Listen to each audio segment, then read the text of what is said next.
Carboxylic अम्लों की अम्लता का सही क्रम कौन सा है? इलेक्ट्रॉन विस्थापन वर्णित करता है प्रेरणिक प्रेरणिक तथा इलेक्ट्रोमेरिक मेरी प्रभाव की व्याख्या कीजिए। ओके, हाँ, हेलो बच्चों, चलिए प्रश्न को देखते हैं। तो दिया गया प्रश्न है कि निम्नलिखित कार्बोक्सिलिक अम्लों की अम्लता का सही क्रम कौन सा है? इलेक्ट्रॉन विस्थापन वर्णित करता है प्रेरणिक तथा इलेक्ट्रोमेरी प्रभाव की व्याख्या कीजिए। तो हमें कार्बोक्सिलिक अम्लों की अम्लता बतानी है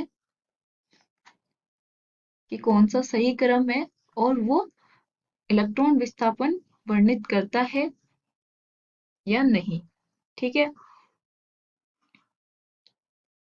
तो कार्बोक्सिलिक अम्ल दिए गए हैं, अम्लता का सही क्रम कौन सा है ये बताना है, और इलेक्ट्रॉन विस्थापन वर्णित करता है या नहीं, और प्रेरणिक व इलेक्ट्रोमेरी प्रभाव क्या होता है वो भी हमें बताना है। तो चलिए सबसे पहले हम क्या करेंगे, मुख्य अवधारणा लिखेंगे। तो मुख्य अवधारणा, तो वो क्या हो जाएगी,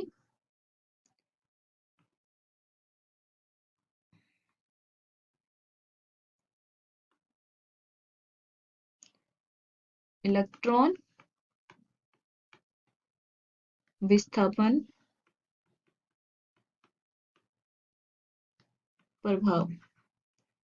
तो हमें पता होना चाहिए इलेक्ट्रॉन विस्थापन प्रभाव होता क्या है। तो ये क्या होता है, मुख्यतः दो प्रकार का होता है, या तो स्थायी रूप से होगा या अस्थायी रूप से होगा। तो ये किसके होगा, एक तो स्थायी रूप से इलेक्ट्रॉन का विस्थापन होता है या फिर अस्थायी रूप से होगा। अब स्थायी में क्या होता है, इसमें आता है एक प्रेरणिक जो हमें बताना है, ठीक है, और एक आता है मेसोमेरिक, और तीसरा आता है अतिशय युग्मन। ठीक है, और अस्थायी में कौन कौन सा आता है, इलेक्ट्रोमेरिक अस्थायी में आएगा, इलेक्ट्रोमेरी प्रभाव। ठीक है, तो हमें बताना है कि प्रेरणिक और इलेक्ट्रोमेरी प्रभाव होता क्या है। तो चलिए हम देखते हैं। तो सबसे पहले क्या आएगा, प्रेरणिक प्रभाव। तो ये होता क्या है कि किसी भी कार्बन की जो श्रृंखला होती है उसमें इलेक्ट्रॉन का एक सिरे से दूसरे सिरे की ओर स्थायी रूप से गमन करना क्या कहलाता है, प्रेरणिक प्रभाव। जैसे कि हमारे पास कोई कार्बन है ये, और इसमें कोई ग्रुप जुड़ा है ये जी। तो अगर ये वाला जी, इसकी विद्युत ऋणता इलेक्ट्रॉन नेगेटिविटी ज्यादा है कार्बन से, तो इसका मतलब क्या है कि ये जो इलेक्ट्रॉन होंगे वो किस ओर मुड़ जाएंगे, जी किस तरफ, तो ये तीर इस ओर जाएगा। ठीक है, तो ये इलेक्ट्रॉन इस समूह की ओर विस्थापित होंगे, और यहीं पे अगर हमारे जी की विद्युत ऋणता कम है कार्बन से, यानी कि वो वो क्या आएगा हमारे पास, जी है, तो ये वाले जो इलेक्ट्रॉन है वो किस ओर जाएंगे, कार्बन की ओर। तो ये इसको इसको हम क्या बोल देते हैं, प्लस आई प्रभाव। इसको हम क्या बोलते हैं, माइनस आई प्रभाव। तो यानी कि प्रेरणिक दो है जिसको हम आई इफेक्ट बोलते हैं इसको।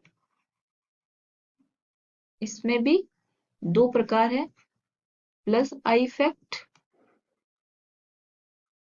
और दूसरा माइनस आई इफेक्ट, यानी कि प्रभाव। ठीक है,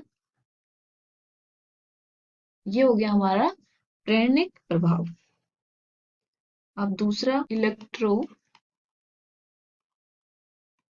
मेरी प्रभाव। तो इलेक्ट्रोमेरी प्रभाव क्या होता है कि ये एक अस्थायी प्रभाव है। ठीक है, वो हमने बता दिया। फिर ये इसमें क्या होता है कि जब कार्बनिक यौगिक जिनमें असंतृप्तता पाई जाती है, यानी कि पाई बॉन्ड या ट्रिपल बॉन्ड पाया जाता है, ऐसे यौगिक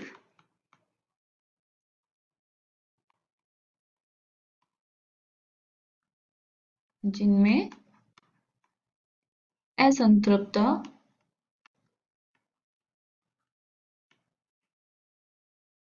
होती है, तो उसमें होता है ये इलेक्ट्रोमेरिक।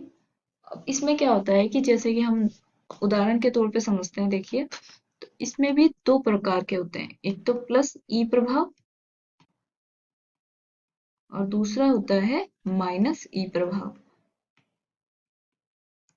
तो देखिए इसमें क्या होता है कि इलेक्ट्रोमेरिक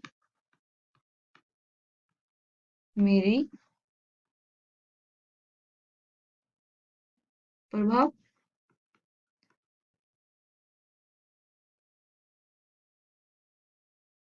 इसमें प्लस ई प्रभाव और माइनस ई प्रभाव। तो इस प्लस ई में क्या होगा कि सिग्मा डबल बॉन्ड है और यहाँ आर है जो प्लस होगा, तो ये वाला इलेक्ट्रॉन क्या करेगा कि इस ओर विस्थापित होने की करेगा, तो यहाँ क्या आएगा पार्सली माइनस। तो यहाँ पे क्या होगा कि हमारे जो इलेक्ट्रॉन्स नहीं अभिकर्मक है वो क्या करेंगे, यहाँ आके इस कार्बन पे अटैक करेंगे। तो इसमें क्या बनेगा फिर R C double bond C, यहाँ प्लस, और इसके साथ हमारा इलेक्ट्रोफाइल जुड़ जाएगा। तो ये वाला क्या है प्लस प्रभाव। और माइनस प्रभाव क्या होगा कि यहाँ पे अगर हमारे पास अधिक विद्युत ऋणी है तो वो क्या करेगा, ये इलेक्ट्रॉन अपनी ओर खींचेगा, तो ये वाले इधर विस्थापित होंगे और यहाँ आएगा पार्सली यानी कि आंशिक ऋणात्मक आवेश।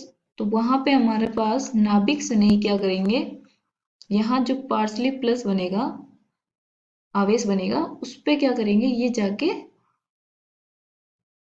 अटैक करेंगे और क्या बनाएंगे सी न्यूक्लियोफाइल और ये माइन।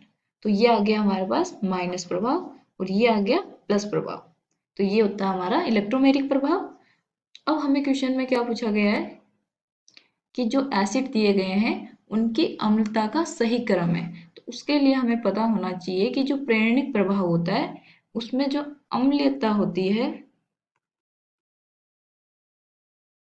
वो किसके समानुपाती होती है, माइनस आई प्रभाव हुआ तो जितना ज्यादा माइनस आई प्रभाव उतनी ज्यादा अम्लता, तो वो उसके समानुपाती होता है और प्लस आई के व्युत्क्रमानुपाती होता है। ठीक है, और ये कैसे हुआ, तो देखिए हम देखते हैं यहाँ पे क्या दे रखा है कि सी के पास क्या है 3 Cl, यहाँ कितने हैं 2, क्योंकि बाकी सब तो समान है यहाँ पे। तो अम्लता क्या होती है किसी भी, यहाँ पे OH है तो यहाँ OH का जो बॉन्ड है ये वाला, ये जितना ज्यादा कमजोर होगा उतनी ज्यादा अम्लता होगी। तो ये कमजोर कब होगा, जब इसके पास में जुड़े हुए यौगिक की जो विद्युत ऋणता है वो ज्यादा हो, तो तभी तो वो माइनस आई प्रभाव दिखाएगा। तो इसमें देखिए 3 है हमारे Cl, इसमें 2 Cl है क्योंकि बाकी तो हमारा अणुसूत्र समान है, और यहाँ कितना है 1 Cl और 2H और यहाँ 1H। तो अब देखिए इसमें विद्युत ऋणता किसकी ज्यादा है, Cl की। Cl की विद्युत ऋणता ज्यादा है H से, इलेक्ट्रॉन नेगेटिविटी। ठीक है, तो ज्यादा जिसके पास ज्यादा Cl उसके पास माइनस आई प्रभाव ज्यादा, तो इसका मतलब वो उसकी अम्लता क्या होगी ज्यादा। तो इसमें भी हमने बोला कि ये सबसे ज्यादा है और ये भी, तो ये वाला जो क्रम दिया गया है वो क्या है हमारा सही क्रम है। क्यों, देखिए यहाँ पे सी सी डबल बॉन्ड OH, ठीक है, और यहाँ है हमारे पास 3 Cl।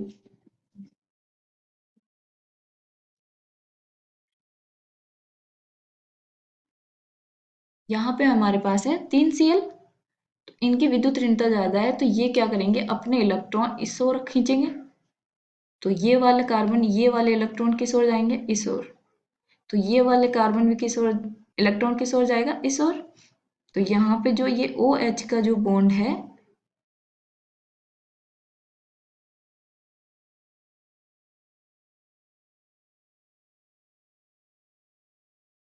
ये वाला क्या होगा, कमजोर होगा, क्योंकि ये इलेक्ट्रॉन भी किस ओर जाएंगे, फिर ऑक्सीजन की ओर। तो इससे यहाँ से हमारा H+ क्या होगा, आसानी से निकल जाएगा। तो ये -I प्रभाव दर्शाता है। तो हमने यही लिखा था कि अम्लता में जिसका -I प्रभाव ज्यादा, वो अम्लता उसकी ज्यादा। तो ये वाला क्या है, सही है, ये -I प्रभाव दिखा रहा है।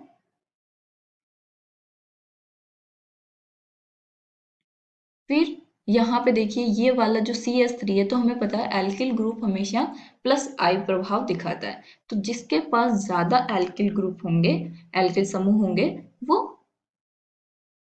कम अम्लता दिखाएगा। तो यहाँ पे देखिए एल्किल CH3 कितने हैं, 1 और H 2 है, और यहाँ पे 2 CH3 है और 1 H है, यहाँ 3 CH3 है। तो यहाँ ये क्या दिखा रहा है, +I प्रभाव। तो सबसे ज्यादा +I प्रभाव किसका है, इसका। इसकी वजह से इसका +I प्रभाव सबसे ज्यादा है, तो इसकी अम्लता क्या होगी, सबसे कम, क्योंकि व्युत क्रमानुपाती होती है। तो इसका मतलब ये भी क्या है, हमारे अम्लता का सही क्रम है।